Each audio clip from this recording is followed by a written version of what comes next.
I'm back as we continue our breakdown of the Rogue class for 5th edition Dungeons & Dragons. What we saw with the general Rogue features and those of the 3 Player's Handbook Rogue subclasses was a mixture of good with some not so good. Xanathar's Guide to Everything gave us a lot of additional options for characters, and the Rogue got his fair share with 4 new subclasses: the Inquisitive, the Mastermind, the Scout, and the Swashbuckler. I've seen all of these in play to varying extents, and I'm excited to dive in deep and examine all their features. So grab your thieves' tools and explorer's packs, and let's go. The Inquisitive. This archetype is something of a detective or investigator, a seeker of truth and justice who strives to expose villains and societal predators. While I do like this concept, I have to wonder, how, in a world of magic, can this class hold up? How can it compare to the fantastic capabilities of spells? You could use invisibility to spy on suspects, or speak with animals to send little birds or spiders as your own spies.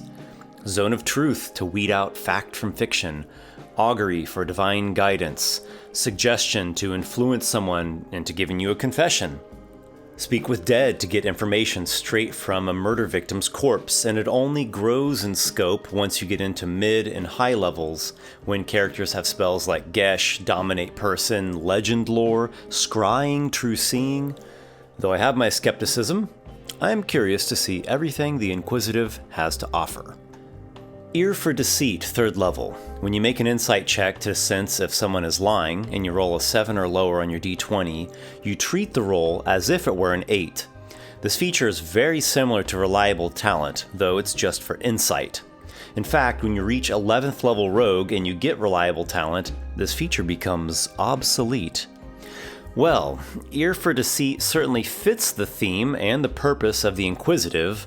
I keep wanting to say Inquisitor, by the way, but Inquisitor brings a different kind of character to mind, something like maybe a paladin or a cleric.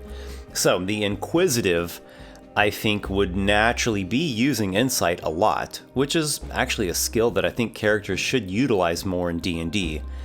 I rate this feature as D tier only because it's minor, it's not necessarily bad. Eye for Detail, 3rd level. You can make perception checks and investigation checks as a bonus action. Actually, it's even more specific than that. Perception checks to spot creatures or objects, and investigation checks to uncover or decipher clues. I don't think that many people know this, but to actively use perception during combat requires you expend your action. Every once in a while, you even come across a monster that can use perception as a bonus action or as a legendary action. Dragons, for example, have that.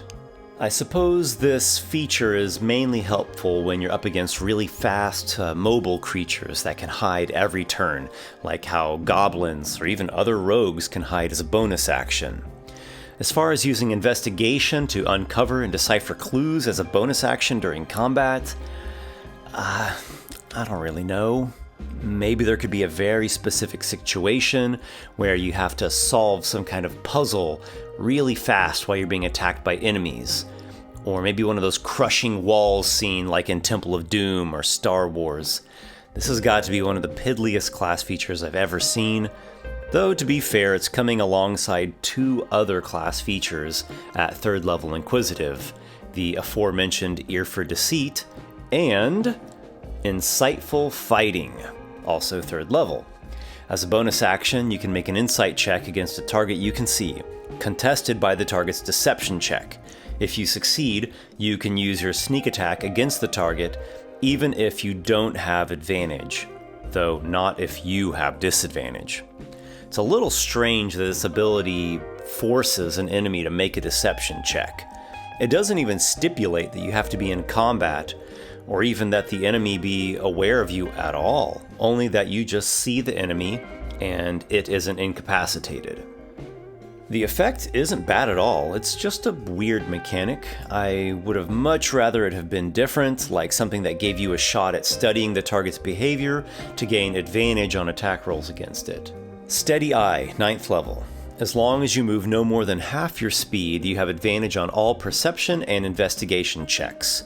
So this is good for exploration, for scouting, for trap finding, and just general mystery solving. Of course, if you have an ally, they could use the help action and give you the same benefit. Actually, I, as a DM, oftentimes require that the helper actually participate and make a skill check of their own against a low DC in order to help. Because, not everyone could realistically help with every single thing out there without any risk at all. Anyhow, like the thief and the assassin, the 9th level inquisitive feature really underwhelms me. Why couldn't this be better? It could have been like advantage on perception and investigation, period, plus extending the range on ranged weapon attacks by 30 or 60 feet. And then once per short rest, you can also apply some kind of effect to a successful attack. Something flavored by your incredibly keen and steady vision, like you shoot a target in a place that immobilizes them. Unerring Eye, 13th level. As an action, you can sense the presence of illusions, shape-changed creatures, and essentially any magic that's designed to mislead you. This feature literally says you gain no insight into the true nature of what's hidden, only that it's just a trick. It also only works within 30 feet of you. You also can't be blinded or deafened to use it, and hold on, you can only use this feature a number of times per day equal to your wisdom modifier. This is a joke. This is a joke. This is the worst class feature I have seen up to this point in all of 5th edition. Eye for Weakness, 17th level. At long last, at level 17, the Inquisitive finally gets a good ability. Whenever you sneak attack a creature that you have your insightful fighting active against, you deal an additional 3d6 damage.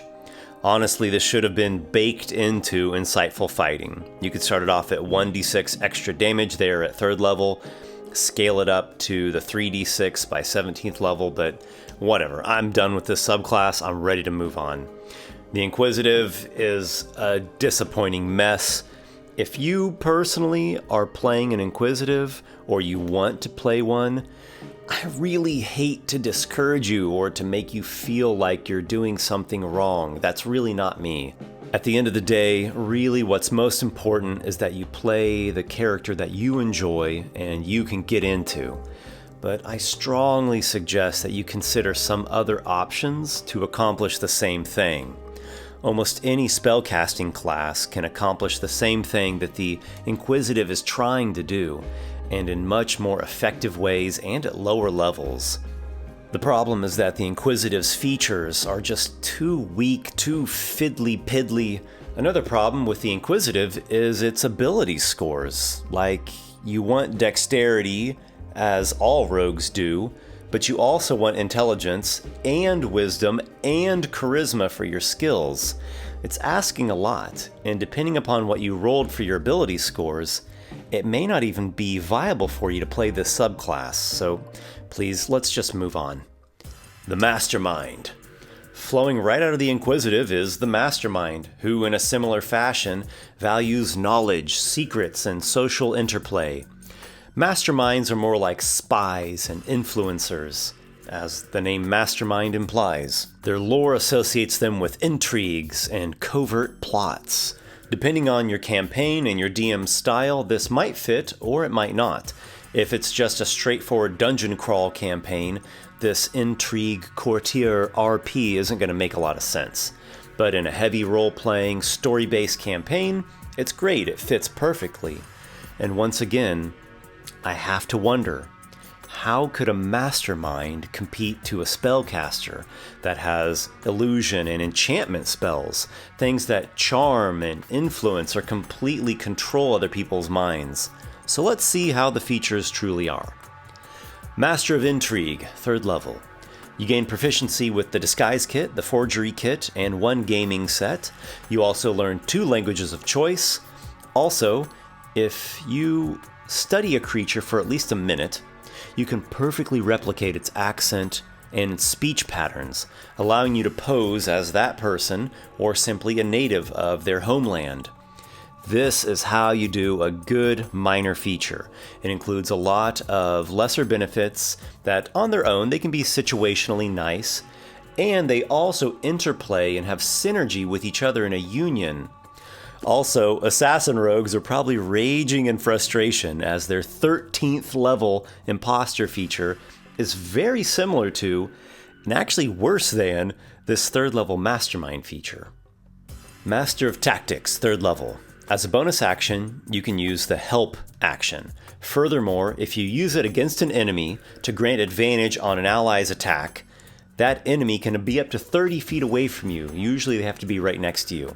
So that's really nice. This is something that you can use at will, and this is going to provide advantage in various kinds of situations, of course, including combat. Imagine sneak attacking a target, then using your bonus action to give an ally advantage on their next attack against the target, and you still have your speed to reposition somewhere that's farther away or safer. Insightful Manipulator, 9th level. After you spend a minute watching a creature or speaking with it, you can deduce whether it is your superior, your equal, or your inferior in 2 of the following: its intelligence score, its wisdom score, its charisma score, or its class levels, if it has any. The DM can also rule that you know a bit of the creature's history or personality traits. Bitter disappointment. Mastermind, you started off so good. Then this. Why? A regular knowledge check will give you just as helpful of information, or probably even more helpful information than this. What a nothing burger of a class feature. This should have been just a minor additional feature at 3rd level, along with the 2 other good ones.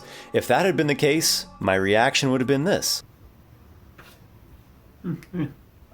But this is the entire 9th level feature. Misdirection, 13th level. Getting back on track, you receive this really cool feature here.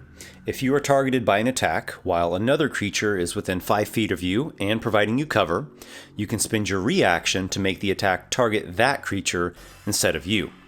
Getting cover from creatures, both allies and enemies, is sometimes overlooked in D&D, but it's a standard rule, and it actually makes a ton of sense. It's easy. Look at the path of the attack. Does it pass through another creature's space? If yes, you get half cover.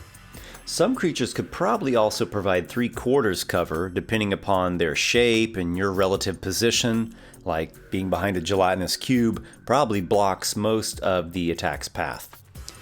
Now, as great as misdirection can be, keep in mind you won't be able to use this all the time. You have to be getting cover from an adjacent creature for one. You also need to have your reaction available, and that means no opportunity attack, nor uncanny dodge that round. Well, as you are a mastermind, you just might have some kind of servant or guardsman that you have convinced to stick around as your bodyguard. Well, he can take some of the attacks. Though at 13th level, he might die pretty quickly. In the most optimal situation, of course, misdirect makes an enemy's attack hit one of the enemy's own allies. If you can set that up and pull it off, it will be a glorious moment. Soul of Deceit, 17th level. Having reached the heights of slippery scoundrelness, your thoughts can no longer be read, nor can magic compel you to tell the truth. You can also make a deception check when a creature uses such magic against you to give it false information or a false read. And that's it. What a joke. This should have been a secondary minor feature at a lower level. At 17th level, fighters get a second usage of Action Surge, and spellcasters are learning 9th level spells, and you get the ability to ignore mind reading. So the Mastermind is really hit or miss. It has some great features and some terrible ones. How can a class be so inconsistent? It feels like someone's pranking us. This subclass really is not worthy of the title of Master of Minds. I'd give that to an enchanter wizard or a charisma spellcaster like a bard or a sorcerer. I really hope the next two subclasses are better offerings. The Scout. This roguish archetype is reminiscent of the Ranger in that it is associated with wilderness survival, though of course the features here work in dungeons as well. I think it's a really nice niche here. It really would have been cool to have a good non-spellcasting Ranger subclass as well. I also remember fondly the Scout class from 3.5e, which had a slightly sneak attack-like ability called Skirmish. It was not based on attacking from hiding or from flanking, but rather if you moved a certain distance away from where you started your turn, you dealt extra damage on your weapon attacks. And even going to a broader definition of the word, Scout calls to mind the long-standing military role. In fact, the four most core D&D classes can be associated with military functions. Fighter is infantry, wizard is artillery, cleric is medic, and rogue is scout. Skirmisher, 3rd level. When an enemy ends its turn adjacent to you, you can spend your reaction to move up to half your speed. Well, situationally, this can get you out of some sticky spots. Imagine there's a group of gnolls 30 feet away from you. The first one moves its speed, attacks you in melee, and this puts you into the threat of its opportunity attacks. You then use Skirmish at that exact moment. It moves you 15 feet back, which does not provoke opportunity attacks. Then the rest of the gnolls have to spend their actions to dash in order to reach you, instead of attacking you in a gang-up melee. I suppose the DM could say that the group of identical kinds of gnolls all act together simultaneously, as that is more realistic, more than one of them coming at you at a time. But it's actually not too common for DMs to do it this way. And, of course, in many other situations, Skirmish might do nothing. Survivalist, 3rd level. So also at level 3, a scout gets proficiency, actually expertise in nature and survival. This is great for knowledge checks about all kinds of natural creatures and plants. It's also great for hunting, foraging, tracking, and camping, as well as navigating through the wilds and not getting lost and not stumbling upon hazards. So it's a really useful feature that is bound to come up from time to time in most campaigns. It's also a bit of a slap in the face to the Ranger class. Superior Mobility, 9th level. Ah, the dreaded level 9 rogue feature. With the exception of the Arcane Trickster, these 9th level features for the rogue have all been bad. Well, the Scouts is not the worst one of the bunch. Your walking speed increases by 10 feet. Also, if you have a climb or swim speed, those increase too. It's decent, especially since you can dash as a bonus action with your cunning action. Thus, this is giving you an effective speed of 80 feet per turn. It's nothing incredibly amazing, and depending upon the immediate encounter setup, this increased mobility could really help you, or not. In a campaign that's largely theater of the mind and really loose, a DM may rarely ever have such a detailed encounter arrangement as to make this speed increase matter at all. But with other DMs and other scenarios, maybe even chasing monsters or trying to run away from monsters, it could be very helpful. For being a 9th level feature, I would have liked to have seen something a little greater, but all in all, it's not bad. Ambush Master, 13th level. You have advantage on initiative rolls, and the first creature you hit during the first round of combat grants advantage to all attacks until the start of your next turn. It's slightly underpowered for being 13th level, but it is helpful, and it's far from terrible. It helps you get the jump on the enemies, something I bet the assassin wished he got, and the advantage-giving part aids your whole party in focus firing that target on the first round. And maybe you have a way to make a second attack against it before the start of your next turn, in which it could help you too. Sudden Strike, 17th level. Capping out the Scout is this spectacular feature. When you take the attack action, you can also make a second attack as a bonus action. You can also sneak attack twice during a turn now, though you cannot sneak attack the same target more than once a turn. Bear in mind, you'll have to work out a way for your sneak attack to qualify against both targets. This might be a challenge, but this is a great feature overall. It gives the rogue something like extra attack, and you can now potentially deal high damage to 2 targets per turn, not just one. What a great way to finish up this subclass. I'm pleased with the Scout overall. Nothing in the subclass strikes me as truly amazing, but everything about it is viable, and it's a great addition to go alongside barbarians, druids, and rangers. That leaves us with one final roguish archetype in Xanathar's Guide to Everything. The Swash... Wait a moment. Didn't I see this in the Sword Coast Adventurer's Guide? Yeah, and the Mastermind was in there originally too. So Xanathar's reprinted 2 rogue subclasses. That's odd. It also explains why the Mastermind had some horrendous features. This also does not bode well for the swashbuckler. Well, here we go. The swashbuckler. Remember, child, this is not the dance of the Westerosi we are learning. The knight's dance. Hacking and hammering.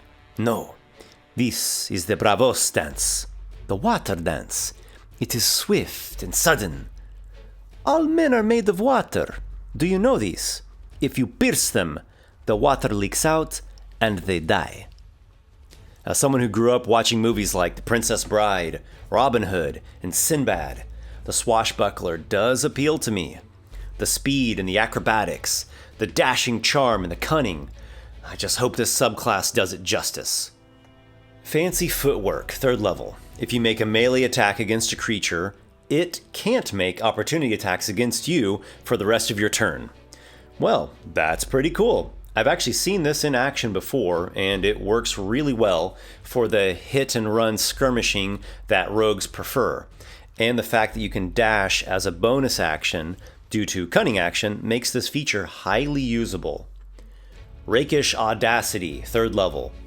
Propelled onwards by your bravado, you gain a bonus to initiative checks equal to your charisma modifier. But wait, furthermore, you can sneak attack a creature even if you don't have advantage against it, as long as you are solo dueling it without any other creatures within 5 feet of you, and you don't have disadvantage. Nice! Really nice. I like how this has the minor initiative feature built into it, and the sneak attack perk is something that will surely come up in various scenarios, and it also does something that is elegant and great. It mechanically compels you and rewards you for behaving like an actual swashbuckling duelist. I challenge you to a duel. Panache, 9th level. You have developed an extraordinary beguiling ability.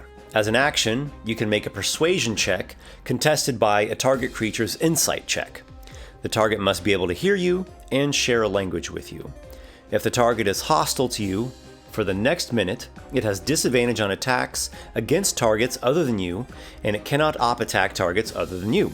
The effects do end if your allies take hostile actions against the target, or if you get separated by more than 60 feet. If the target is friendly, you instead charm it for the minute. I like it. I really like it. It has 2 modes, both the I challenge you to a duel mode and the scoundrelish charmer mode. This is nice for both combat and role-playing. Take another A, swashbuckler. Elegant Maneuver, 13th level. As a bonus action, you gain advantage on the next acrobatics or athletics check you make this turn. I knew the swashbuckler's good fortune couldn't last forever. This feature is not bad in and of itself, and it certainly fits the swashbuckler's theme of swinging from ropes and chandeliers or darting up a ship's mast or castle walls. But it's too minor to be the 13th level feature. It should have just came along as a minor secondary feature at level 3 or level 9. The effect is nice, as long as the DM is cool enough to feature interesting terrain, or at least to let you proactively make good usage of the feature. But getting it as the only feature as you're going into high levels is kind of a bummer. Plus, it competes with other bonus action uses like Cunning Action. Master Duelist, 17th level. Once per short rest, if you miss with an attack roll, you can roll it again with advantage. That means you made your initial roll, and then you rolled 2 more d20s, sneak attacking if you do hit. It is a solid capstone feature for the swashbuckler. I am pleasantly surprised with the swashbuckler, especially knowing that it came out of the Sword Coast book. So really, there is something in there beyond Booming Blade that's really worthwhile. Actually, this version of the rogue is done so well, and it's so fitting for the archetype of the trickster who uses a mixture of grace and speed, along with devilish charm and scoundrel tactics. Bravo! Bravo, I say! I couldn't help but notice that you were sitting here all alone. Come now, don't be a lurker in the shadows. Strike the button of subscription and companionship. Sound the bell of affinity, and let us make merry together. There is much to celebrate. And it's true. I recently looked at my analytics, and I saw that 75% of the people who watch my videos aren't subscribed. I know you're a gang of rogues who like to hide and lurk around with your dark hoods and your black eyeliner, but I extend to you my hand and my inspiration dice. The bard and the rogue are allies, don't you know? We have so much in common. I am on a quest to reach 100,000 subscribers. Join me, and the world shall be ours to adventure. So what do I think of the rogue class overall? Well, as I said, it's a great class, a beloved class, really, but it has its flaws. As we saw, certain features fall short, and certain subclasses function better than others.